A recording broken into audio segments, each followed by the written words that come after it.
Mesdames et messieurs, bonsoir et bienvenue dans Rendez-vous de la rédaction. C'est votre rendez-vous hebdomadaire. Et aujourd'hui, on a le plaisir de recevoir dans Rendez-vous Abdou Diouf. Bonsoir. Bonsoir Moussa. Je suis très honoré de l'invitation. Merci quand même de m'avoir invité.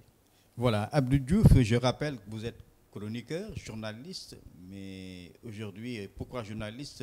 On y reviendra parce que tout le monde sait que vous êtes technicien de l'audiovisuel, de métier, mais vous avez ensuite fait une formation au CESTI et qui vous a permis aujourd'hui d'être un journaliste et technicien, journaliste, reporter dimanche.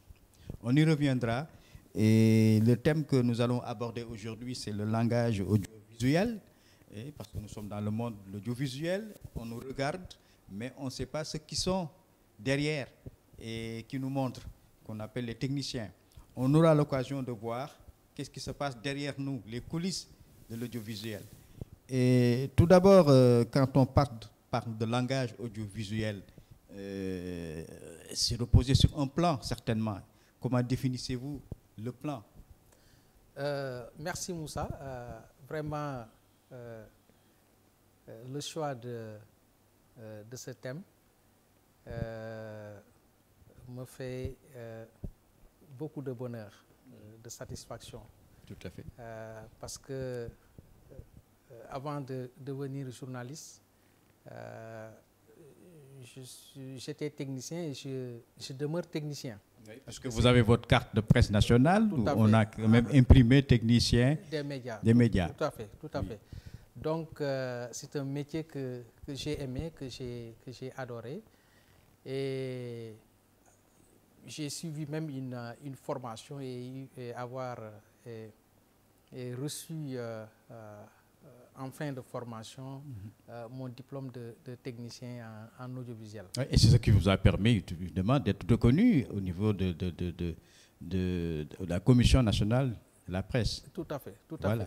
Voilà. Maintenant, revenons sur votre question, voilà. qui est très intéressante. Le langage audiovisuel. Le langage audiovisuel. On sait que le plan résume tout. Oui. Qu'est-ce qu'un plan? Alors, le langage audiovisuel, quand on parle de langage audiovisuel, on peut même en même temps inculquer le langage cinématographique, parce que l'audiovisuel et le cinéma pratiquement parlent le même langage. Il y a un link.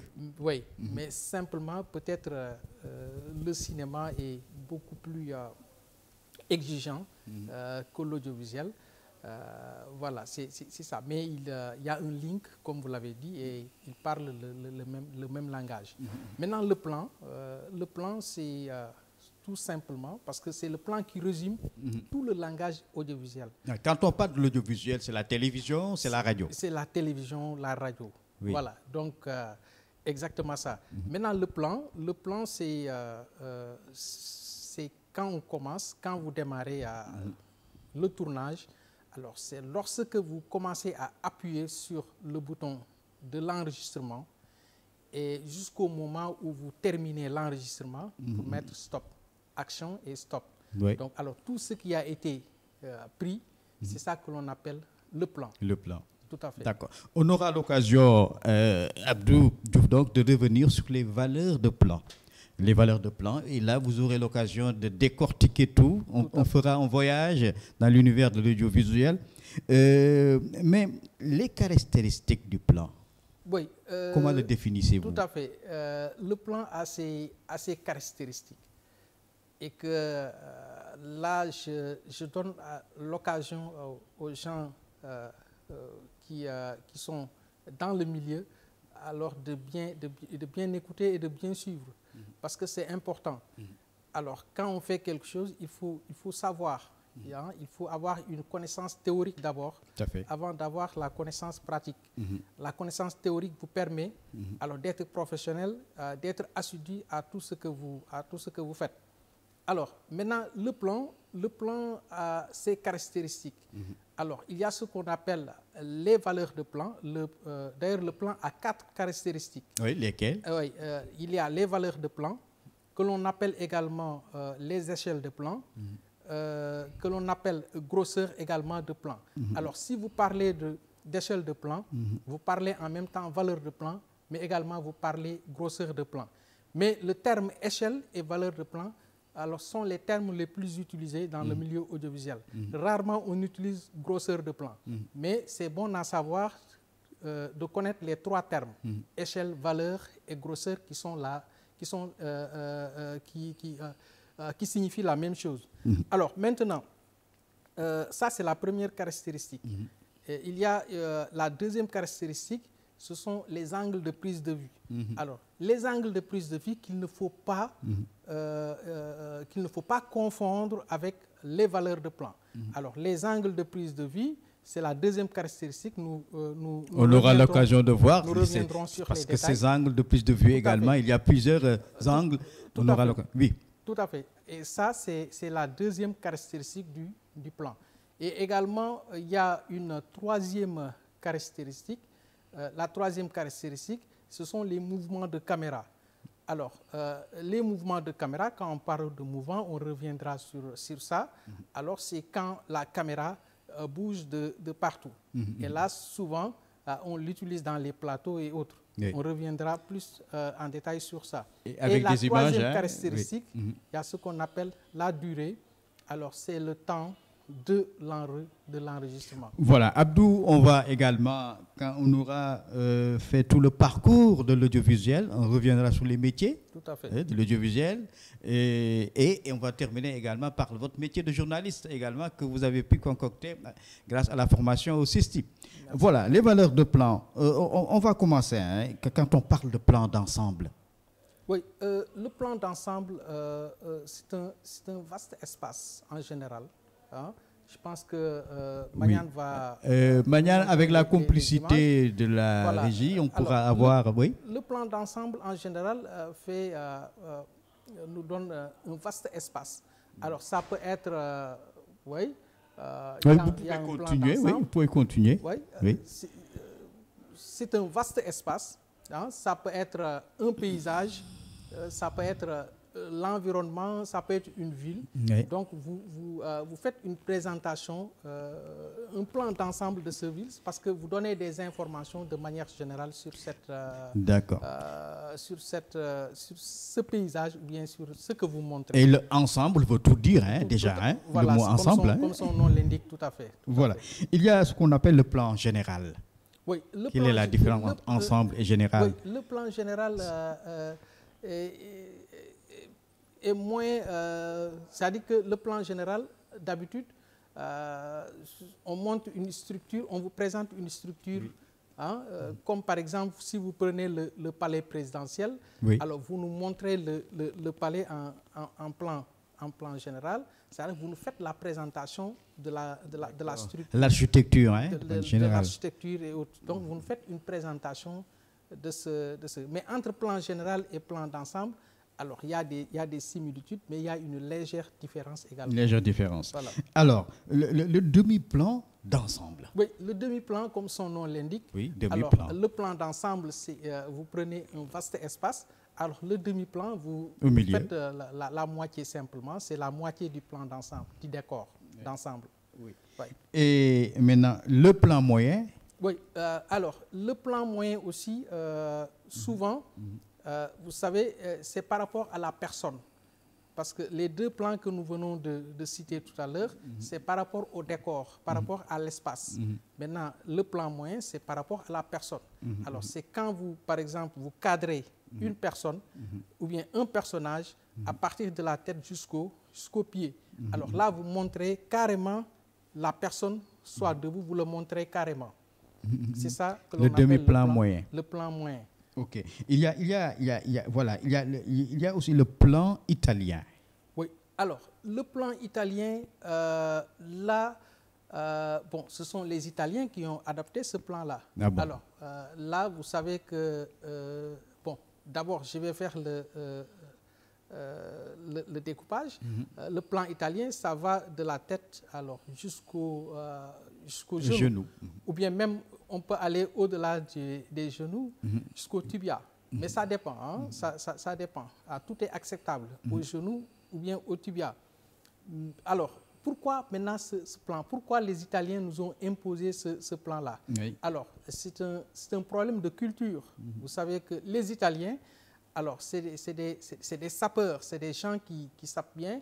Alors, d'habitude, c'est eux qui portent des vestes qui viennent jusqu'au genou. On les appelle des manteaux.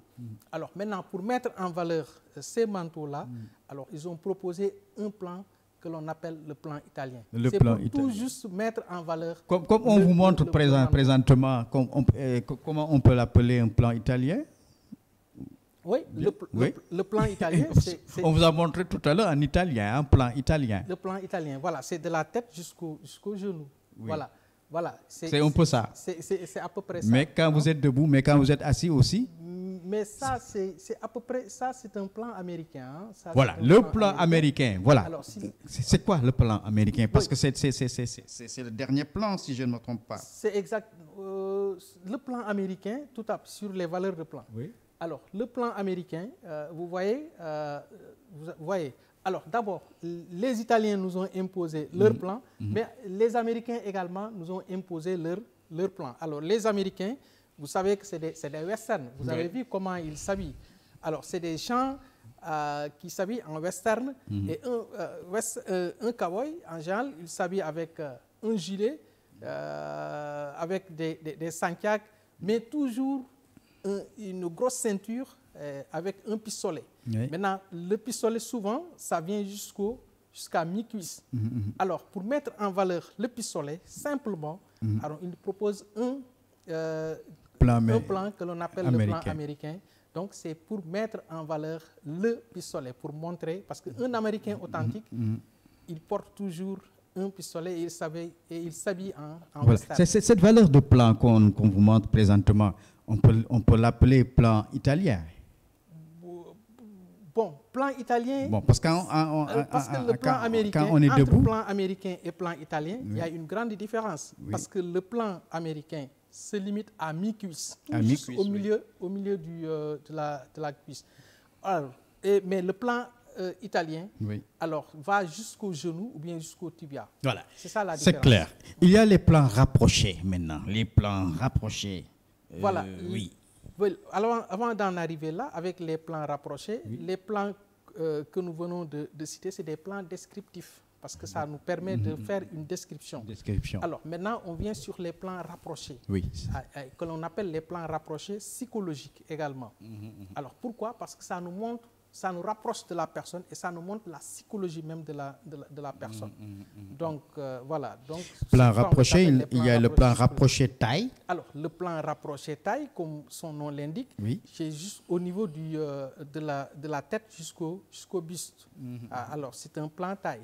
Vous avez, voilà. C'est ce qu'on nous montre présentement. C'est ce qu'on nous montre présentement. On montre Abdou Diouf en plan rapproché taille. En plan rapproché taille. Voilà. De la tête Merci Magnane. Jusqu'à la ceinture. Voilà, il y a le plan rapproché poitrine aussi. Tout à fait. Alors, le plan rapproché poitrine, que certains appellent plan poitrine, c'est de la tête jusqu'à la poitrine, comme son nom l'indique. Il y a le très gros plan. Alors, le très gros TGP. Plan, le très gros plan également, là également, ça demande à peu près une explication beaucoup plus approfondie. Tout à fait. Parce qu'en général, le très gros plan, on l'appelle le plan d'émotion. Simplement, on montre une partie du visage, comme vous le voyez ici. Ah bon, oui. Merci Magnane. Magnane est un bon technicien, un technicien de l'audiovisuel, il sait bien également. C'est un grand réalisateur que je remercie beaucoup. Voilà, c'est ça donc le très gros plan. Un très gros plan. Alors là vous avez vu la personne. Alors là, vous avez à peu près... vous avez une sensation de connaître la personne, l'émotion qu'il ressent en ce moment-là. Donc, c'est un plan d'émotion surtout. Hein. Alors, c'est des moments émotifs. Quand la personne est triste, vous le prenez en gros plan pour montrer aux gens, aux téléspectateurs que alors cette personne-là est triste, mais quand il est content également, vous le montrez. Donc, ça met en valeur son visage. Ça met en valeur son visage, alors, et ça permet aux gens de connaître en ce moment-là la personne qui est montrée, de connaître ses sensations. Et c'est pourquoi c'est très subtil à la télévision. Il y a beaucoup de... Oui, il y a beaucoup de... Et puis, quand vous regardez les matchs de football, en général, presque à la 90e minute, souvent les réalisateurs nous donnent les très gros plans entre les deux entraîneurs. Oui. Alors, si... L'autre qui est satisfait, l'autre qui est en colère. Et l'autre, voilà, est triste. Voilà, le plan insert, Abdou. Alors, l'insert, c'est un gros plan sur un objet. Alors, je suis là avec Moussa. Alors, Moussa qui porte une veste, avec une jolie montre. Alors, on fait un zoom sur la montre de Moussa pour montrer sa valeur. Donc, c'est un insert sur un objet. C'est un gros plan sur un objet. C'est ça qu'on appelle un insert. Comme on peut montrer des fois les chaussures. On peut montrer les chaussures, tout ça. Voilà. Et les accessoires de manière générale. Les artifices. Voilà, Maniane, merci. On va maintenant aborder ce qu'on appelle toujours les plans, mais cette fois-ci, les angles de prise de vue. Oui. Alors, voilà, les angles de prise de vue. Les angles de prise de vue, il y a comme le champ contre champ, par exemple. Tout à fait, le champ contre champ. Et là, j'insiste surtout, les angles de prise de vue qu'il ne faut pas confondre avec les valeurs de plan.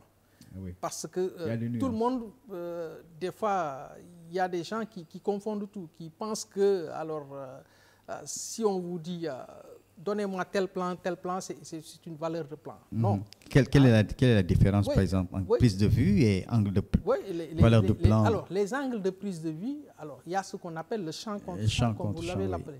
Alors, le champ contre champ, c'est comme vous et moi, comme nous l'avons, c'est deux personnes qui se font face et qui sont en train de se dialoguer, de discuter, de se parler. C'est ça que l'on appelle le champ contre champ. Voilà, il y a le champ contre champ avec amorce. Oui, le champ contre champ avec amorce.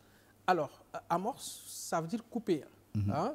Alors, amorcer. Des fois, vous montrez la personne qui parle et l'autre personne qui écoute, vous le montrez de dos et vice-versa. Si je prends la réplique, alors vous me montrez de face et on vous montre de dos. Donc souvent, vous le voyez dans les ce sont les astuces de plateau les astuces. Voilà. Il y a ce qu'on appelle le plongé. Alors, le plongé, alors comme son nom l'indique, le plongé, alors là, la personne ou bien la structure qui est filmée, alors la caméra est au-dessus. Est beaucoup plus élevé que ce que vous filmez. Alors là, on l'appelle le plongé. On monte du haut vers le bas. On monte du haut vers le bas. D'ailleurs, il y a une caméra là, il y a l'image sur la caméra, si Maniane peut nous le... Voilà, si toutefois, si Maniane peut nous montrer ce qu'on appelle le plongé. Oui, le plongé avec la position de la caméra. Alors là, la position de la caméra surtout... Voilà. Voilà. Vous voyez, alors là... non, ça c'est contre-plongée. Hein. Et ça c'est contre-plongée. Ça c'est contre-plongée. Voilà. Mais le plongé, en général, alors là, le caméraman va piquer la caméra. Donc, comme on plonge, quoi. Vraiment. Comme on plonge. La personne qui est filmée est beaucoup plus bas que la position de la caméra. Voilà, le contre-plongée maintenant, c'est ce qu'on a vu tout à l'heure. Le contre-plongée, c'est ce qu'on nous montre. Voilà, ici c'est le plongé. Ici, vous voyez l'image, vous sentez que la caméra est en haut. On l'a pris de plus haut. Voilà, c'est ça que l'on appelle le plongé. Maintenant, le contre-plongé, c'est ça. Voilà, et Maniane nous le montre ici. C'est du bas vers le haut. C'est du bas vers le haut. Donc là, la caméra est beaucoup plus bas. Et en dessous. Oui, nous sommes des journalistes, mais on a eu quelques notions. Tout à fait, c'est tout à fait normal. Voilà. Tout à fait normal. Il y a le plan horizontal. Alors, le plan horizontal, que l'on appelle également plan normal, alors c'est quand vous filmez une personne, la caméra et la personne que vous filmez, ou bien ce que vous filmez, est sur le même axe. Il y a il y a une ligne horizontale. C'est un peu, c'est ça, sur le même axe. C'est ça que l'on appelle l'angle horizontal ou normal. Et le plan oblique? Alors, l'oblique, souvent, comme un trait oblique, tout le monde le sait, Oui. dans le cinéma surtout, que l'on propose cet angle de prise de vue. Alors, c'est surtout quand la caméra est un peu inclinée de manière oblique et que vous montrez la personne. Alors, souvent, dans le cinéma, ce n'est pas le fait du hasard de proposer un plan oblique. Souvent, c'est à des moments de détresse, par exemple de traumatisme, une personne traumatisée, quelqu'un qui est tellement ivre, voilà, c'est ça. D'accord, on le montre en plan oblique. Pour montrer que cette personne-là n'est pas normale, hein. Ça montre l'anormalité même de la personne. C'est un peu comme ça, hein? Voilà, tout à fait. Plan oblique. Voilà, tout à fait. Voilà. Il y a, voilà, c'était donc le plan oblique. Les mouvements de caméra maintenant. Parce que là, on parlait des valeurs de plan, on a parlé des angles de prise de vue, vous l'avez dit tout à l'heure. On attaque maintenant les mouvements de plan. Les mouvements de plan. De caméra. Voilà, les mouvements de caméra. Ça, c'est le professeur qui parle. Hein. Les mouvements de caméra. Et quand on parle de panoramique. Panoramique. Hein, panoramique. Il y a deux mouvements de caméra. Hein. Il y a deux mouvements de caméra. Alors, il y a le premier mouvement de caméra, c'est le mouvement panoramique. Alors, souvent, le mouvement panoramique s'effectue avec un trépied. Parce que l'axe de la caméra ne change pas. Alors, là où vous êtes, vous ne bougez pas, mais vous desserrez le trépied alors pour faire des panneaux de gauche à droite et de droite vers la gauche, du haut vers le bas. C'est ça que l'on appelle le mouvement panoramique. Donc, quand on parle de mouvement, c'est que la caméra ne reste pas sur place. La caméra bouge, hein, mais ça bouge dans tous les sens. Mais ce qui est important sur le mouvement panoramique, c'est que l'axe de la caméra ne change pas. Là où vous l'avez posé, alors vous êtes là et vous faites des panneaux, des va et des viens. Je me rappelle, il y avait une émission Panorama, c'était à la RTS, hein, l'office. De la RTS, c'était voilà, l'ancien. Peut-être Panorama, c'était l'émission qui s'intitulait comme ça. Voilà, c'est ça, tout à fait. Voilà, donc on termine avec le mouvement de caméra pour terminer avec le travelling. Oui, alors le travelling, souvent le travelling, c'est un déplacement dans l'espace. Oui. Voilà, le travelling, ce qui le différencie du panoramique. Alors là, la caméra se déplace dans l'espace. Hein, souvent, ça se fait surtout avec les moyens modernes, avec les drones et autres. Alors là, vous sentez que la caméra vole, hein, ça se déplace dans l'espace. On est dans l'univers. To travel, en anglais, c'est voyager. C'est un mot en anglais. Voilà, c'est ça. Voilà, donc on a vu les valeurs de plan, on a vu les mouvements de caméra tout à l'heure, et on a vu également les angles de prise de vue. Mais la personne qui sélectionne pour choisir des plans ou des angles de vue, c'est le réalisateur. Tout à fait, c'est le réalisateur. Oui. Mais on dit souvent que, surtout dans le jargon audiovisuel, alors le premier réalisateur, c'est le caméraman, c'est le cadreur. Oui. Parce que c'est le cadreur qui propose les valeurs de plan. Mais sous la supervision du réalisateur. Le réalisateur sélectionne. Qui est au niveau de la régie. Il a un choix. Il a un choix sur les valeurs. Alors maintenant, le caméraman, le cadreur qui est au niveau du plateau, alors peut choisir une valeur de plan qui ne confond pas avec des angles de prise de vue. Non, qui ne s'exprime pas ce que veut le réalisateur, et le réalisateur communique souvent avec le caméraman pour lui dire de me proposer telle ou telle valeur de plan. Donc le réalisateur, c'est quelqu'un qui maîtrise déjà toutes les formes. C'est un caméraman expérimenté d'abord. Hein, avant d'être réalisateur, il faut être un caméraman expérimenté. Alors avoir une connaissance théorique, savoir les valeurs de plan, les angles de prise de vue et les mouvements de caméra. Là, c'est impératif. Impératif. Ouais. Et ça, ce sont les métiers maintenant. On est en train dans les métiers de l'audiovisuel. Tout à fait. Souvent, on parle d'assistants également de réalisateurs. Oui, l'assistant de réalisateur, il assiste comme son nom l'indique, il assiste le réalisateur. Alors, vous savez que souvent, dans certaines chaînes de télévision, dans les grandes chaînes de télévision, alors il y a l'assistant qui est en train de switcher et le réalisateur est derrière lui. Oui. Il lui dit, prenez cette valeur de plan, parce qu'il a tout, il a l'image devant lui. Alors, le réalisateur l'indique ce qu'il faut faire et ce qu'il ne faut pas faire. Le monteur? Oui, le monteur s'occupe du montage. Alors, vous savez que souvent, alors, les journalistes, les animateurs sortent et ils reviennent avec souvent des vidéos que l'on appelle les rushs. Alors, ces rushs-là, on les donne aux monteurs qui vont faire le montage, mais en discussion avec le journaliste ou bien même avec l'animateur qui est parti sur le terrain et revenir avec ses rushs. Oui. Voilà, le monteur joue un rôle très important parce que tous les produits que l'on montre, toutes les vidéos que l'on montre, alors a été déjà passé au montage et que le monteur a fait le nécessaire pour que les gens puissent vraiment... On dit qu'au montage, on sélectionne, on coupe, oui, on censure. Oui, c'est ça que l'on appelle le dérissage, parce que quand vous êtes sur le terrain, vous pouvez bien filmer, vous pouvez ne pas bien filmer. Alors, tout ce qui est flou, tout ce qui n'est pas clair, oui, là où ça bouge trop, alors c'est le monteur qui enlève tout et qui, voilà. Voilà, nous invitons, je rappelle bien, Abdou Diouf, qui est technicien audiovisuel ici à Touba TV, et qui nous explique aujourd'hui les coulisses de l'audiovisuel. Abdou, on parle de réalisateur et de producteur. Quelle est la différence entre réalisateur et producteur? Oui, vous savez, le réalisateur... il est chargé de la réalisation, le producteur de la production. La production, alors c'est tout ce qui fait marcher, ce sont les produits, tout ce qui fait marcher les émissions, les reportages et tout ça. Donc il y a une équipe de production qui s'en occupe.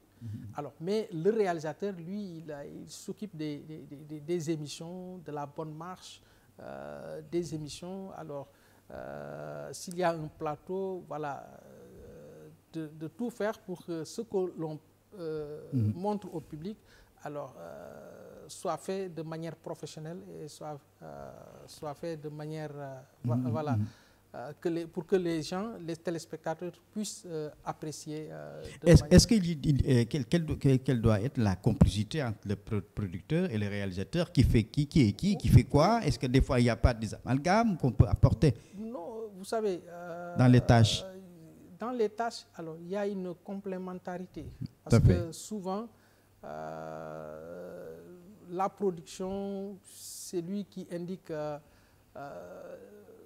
les produits, tout ce qui le matériel et tout technique. Ça, les reportages. Maintenant, le reste, c'est-à-dire que ici, le réalisateur doit s'occuper uniquement, bon, s'il y a un reportage sur le terrain, par exemple, s'il y a un grand événement également sur le terrain, alors certainement, ils vont travailler ensemble, ils vont faire un link pour faire un bon produit. Donc, entre le producteur et le réalisateur, alors c'est deux choses séparées. Il n'y a pas de conflit, mais c'est une complémentarité. Il y a une complémentarité. Voilà, parce que même, il y a le producteur exécutif, le producteur... voilà, assistant à la production. On parle de photographe également. Le photographe a son utilité aussi. Oui, la photographie, comme son nom l'indique, il a une grande utilité parce que aussi il faut immortaliser les événements. Alors, donc, souvent, la photographie s'en charge. Voilà, le décorateur, ça c'est primordial. Hein? Oui, le décorateur également, c'est très important parce qu'il est même l'âme du plateau. Parce que, alors, si le plateau est bien fait, alors souvent, c'est l'artiste qui est là, le décorateur. Voilà. Et l'habilleur aussi. Hein? Oui, l'habilleur aussi. Le coiffeur, voilà, l'habilleur, oui, le maquilleur. Vous avez vu. Donc, alors, le métier de l'audiovisuel, comme le métier de cinéma, alors il y a plusieurs tâches hein, et qui sont données à des gens très calés, hein, des gens spécialisés sur ça. Alors, chacun fait son travail de telle sorte que tout voilà. marche bien. Comme l'habilleur, par exemple, Oui. qui se sent très utile, peut Oui. vous dire, mais il ne faut l'habilleur. pas porter cette cravate, Tout à fait, hein, il ne tout faut à pas fait. porter cette veste, il faut pas ceci, Tout cela. à fait. Vous savez que Il faut quand- assortir tout le temps les nuances. Tout à fait. Vous savez que quand vous êtes invité sur un plateau, alors là, Oui. il faut bien s'habiller parce que vous devez montrer une belle image aux téléspectateurs. Comme le Et là, maquilleur vous aussi. passez tout juste avec l'habilleur qui va vous aider à Avec vous votre, présenter. avec votre garde-robe. Tout à fait. Voilà, et comme l'habilleur aussi, comme le coiffeur, comme la script par exemple, Tout à fait.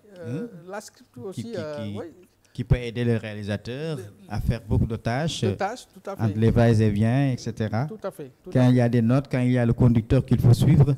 Tout à fait, tout à fait. Voilà. Mais Abdou, il y a une chose qui me semble aussi très intéressante, c'est l'ingénieur de son Oui. Alors, et l'ingénieur de vision. l'ingénieur de son joue également un rôle très important. Par exemple, quand vous parlez que vraiment Oui, ça ne sort pas, oui, parce que on vous si dit qu'on on ne vous a pas entendu. Si on a de belles images et Oui. que le son ne marche pas, alors là, c'est un grand problème. C'est Mhm. pourquoi on parle de audiovisuel. Alors, de l'audio, du son et du visuel, ça dit que ce que les gens voient. Mhm. Alors, maintenant, ils vont ensemble, ils vont de pair, Oui. hein, ils se complètent. Mhm. Alors, si vous avez de très belles images et que Le son ne passe pas. ne marche pas, alors ça dit qu'il y a quelque chose qui manque. Donc, le son joue un rôle très, très, très, très important. C'est pourquoi aussi, l'ingénieur de son doit être quelqu'un qui est très calé, qui puisse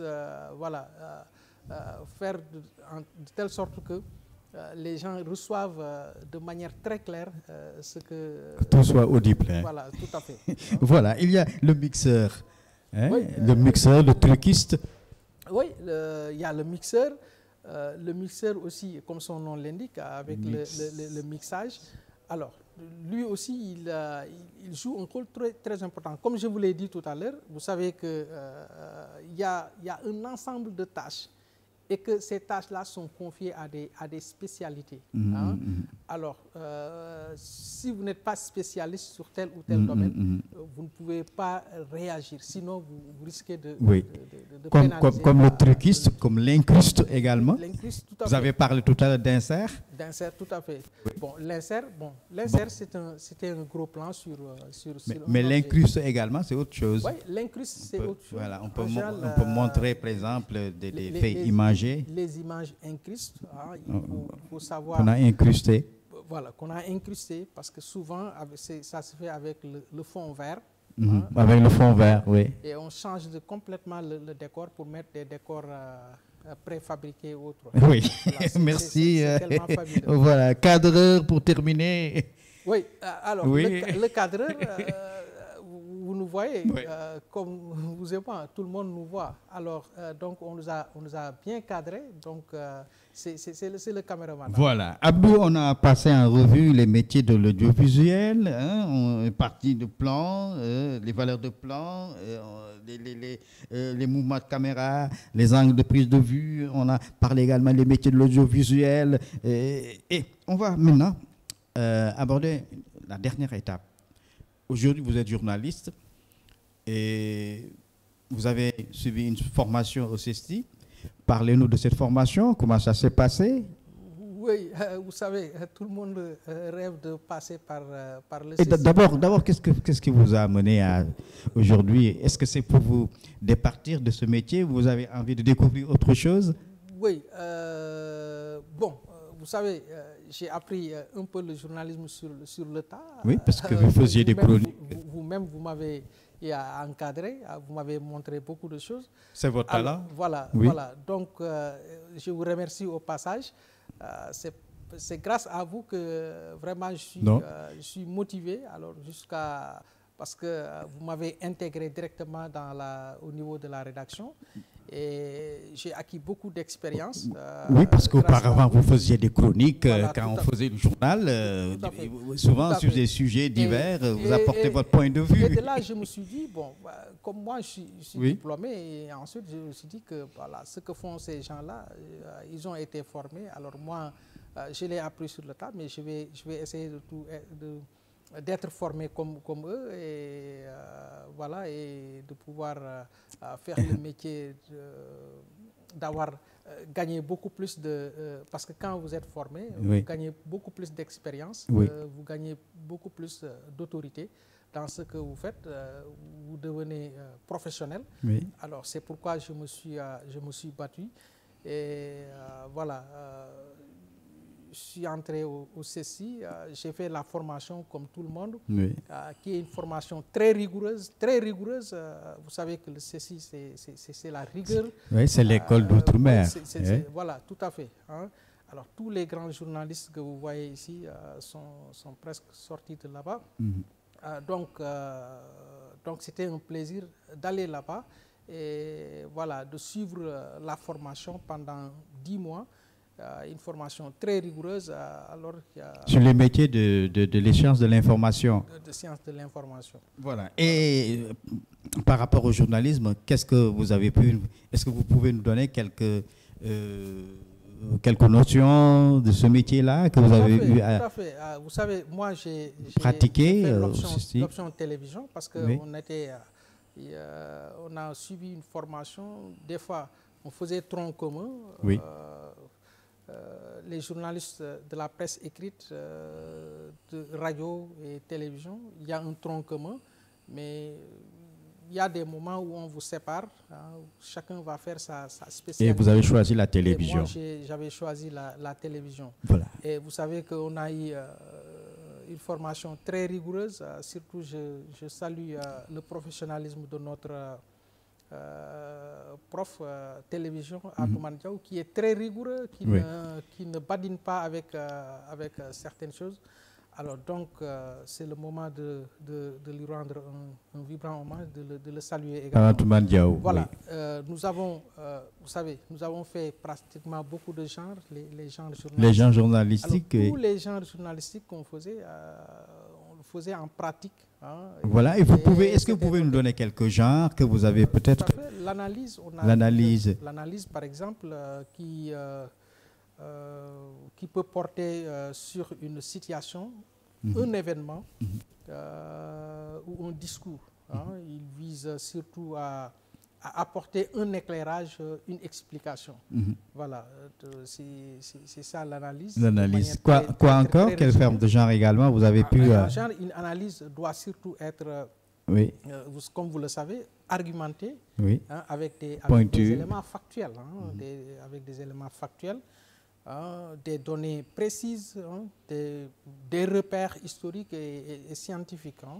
Voilà. Et en général, l'analyse, souvent, dans les rédactions, c'est écrit par un journaliste souvent expérimenté également. Aguerri, bon pour la tâche. Voilà, c'est ça, tout à fait. Voilà. Il y a également d'autres genres que vous avez pu visiter. Oui, il y a eu le reportage. Le reportage, c'est un témoignage d'un fait. Voilà. Et il répond à 5 questions, les 5 W, comme vous le connaissez. Le qui, quoi, où, quand et comment. Pourquoi, comment, Who, what, when, en anglais. Why, en anglais, les 4 W. Voilà, c'est ça. Il y a également l'enquête. L'enquête qui est un reportage, mais plus approfondi. Les genres d'investigation. Voilà, tout à fait. Recherche et investigation, comme vous l'avez dit. Merci. Alors là, on veut prouver le sujet qui déroule simplement l'enquête. Voilà. Et tout ça, quand même, vous avez pu voir... Il y a également le portrait. Le portrait, oui. Le portrait, parce qu'il y a beaucoup de genres journalistiques. Mais je vous en énumère quelques-uns simplement. Alors, le portrait, souvent, ça vise une personnalité, une célébrité. La biographie. Hein. Voilà, tout à fait. Voir plus sur son parcours professionnel, sur son parcours personnel. Oui. Alors ça permet de découvrir même la personne. Oui. Oui. Et également l'interview. L'interview. Qui a pour objectif de nous faire connaître l'expérience, le point de vue d'un personnage connu ou expert dans un domaine. Voilà, et vous avez touché votre chronique, hein, la chronique que vous aimiez tant. Hein. Voilà, c'est ça. Abdou qui se concentre toujours à faire ses chroniques, vous avez pu fait. vous rendre compte que votre chronique est bien fondée. Mais tout à fait. Et voilà. je vous en remercie beaucoup. Voilà, en tout cas, merci Abdou Diouf, ça a été un plaisir de vous recevoir dans un rendez-vous de la rédaction pour découvrir avec vous les métiers de l'audiovisuel, mais aussi nous vous souhaitons bon vent, doubler d'une casquette de technicien de l'audiovisuel et devenir aujourd'hui journaliste, c'est très brave, c'est de l'ambition et vous continuez également à aller jusqu'où? Jusqu'où? Oui, je suis vos pas. Parce que un dernier mot. Vous m'avez encadré, vous m'avez montré le chemin, donc je suis vos pas. Merci. Voilà, bon vent. En tout cas, merci Abdou Diouf. Merci aux téléspectateurs qui nous ont suivis. Rendez-vous et pris prochainement pour un autre numéro, un autre invité. Merci.